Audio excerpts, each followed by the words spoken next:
Welcome back to our study in the two letters Paul wrote to Timothy. We are in the first letter and in the fifth chapter. In our last session, we talked about how Paul referred to those who are working with Timothy, the elders in the church, and how in their preaching and teaching, they are to be honored by their people by supporting them and meeting their needs. They are not to make them starve to death in ministry. And also those people in ministry are not to say they are worth a certain amount of anything. That is up to God to determine and to work through those people who are in the congregation to support them and meet their needs. We're going to pick up in verse 19. Do not receive an accusation against an elder except on the basis of 2 or 3 witnesses. Those who continue in sin rebuke in the presence of all, so that the rest also may be fearful of sinning. This is an interesting thing because it has an Old Testament application to it also. In the mouth of 2 or more witnesses, someone had to be testified against to be convicted of a crime in the Old Testament. We read that in Deuteronomy 17, about as clear as we read it anywhere.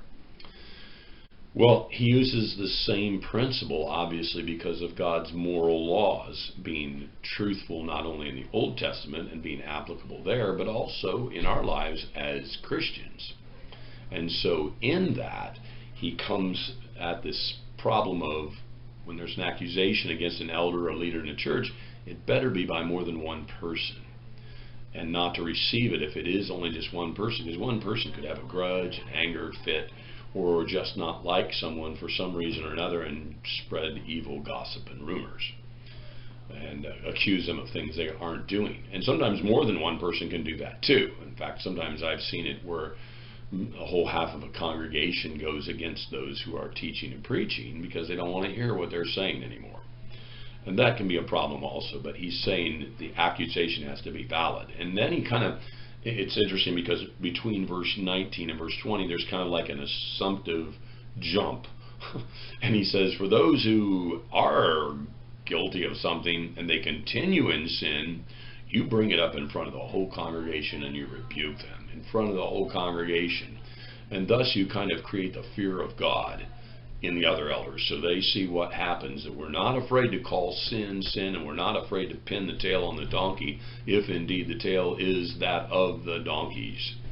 And so it is kind of a lesson not only to the person who continues to live in sin and won't receive the elders' rebuke, but it's also very important that we understand that that also acts as kind of a detriment to those other leaders in the church, that they want to watch and guard their lives because they don't want to go through that. That's a good thing. And that's not a way of living in fear. It's a way of understanding how the church deals with sin within it and remaining pure for the sake of the gospel of Jesus Christ. We'll pick up there in our next session.